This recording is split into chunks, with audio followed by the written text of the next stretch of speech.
तालुक्यातील IT इंजिनियरला 1,10,00,000 गंडवणारी टोळी cyber पोलिसांनी पकडली। SMC ग्लोबल सिक्युरिटीज ही सेबीकडे नोंदणीकृत कंपनी असल्याचे सांगत नगर तालुक्यातील एका IT इंजिनियरला 20 ते 30% नफाचे आमिष दाखवत मोबाईल ॲप वापरून शेअर ट्रेडिंग करण्यास भाग पाडले। या माध्यमातून 1,10,80,000 रुपये जमा झाल्यावर त्याला व्हॉट्सअपवर ब्लॉक करून त्याची फसवणूक करणारी सोलापूर जिल्ह्यातील चौघांची टोळी नगरच्या सायबर पोलिसांच्या पथकाने पकडली।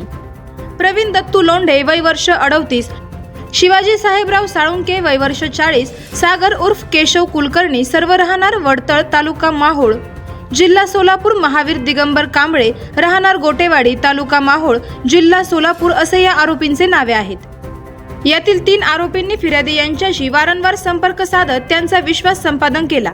त्यांनी आपली संस्था सेबीकडे नोंदणीकृत संस्था असल्याचे कागदपत्र दाखवले।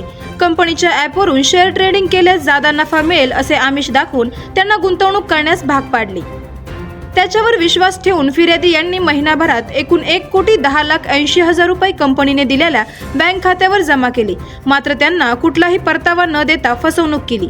याबाबत 27 जानेवारीला नगरच्या पोलीस ठाण्यात गुन्हा दाखल झाल्यानंतर अप्पर पोलीस अधीक्षक प्रशांत खैरे यांच्या मार्गदर्शनाखाली सायबर पोलीस ठाण्याचे पोलीस निरीक्षक मोरेश्वर पेंदाम, उपनिरीक्षक योगेश जाहीर, पोलीस अंमलदार योगेश गोसावी, अभिजित आरकल, राहुल मुसळे, नीलकंठ कारखेले, अरुण सांगळे, मोहम्मद शेख, मल्लिकार्जुन बनकर, दिनकर कारखिले, महिला आमदार दीपाली घोडके, सविता खताळ, प्रीतम गायकवाड यांनी या लिस्ट होण्याच्या तांत्रिक विश्लेषणाद्वारे तपास सुरू केला।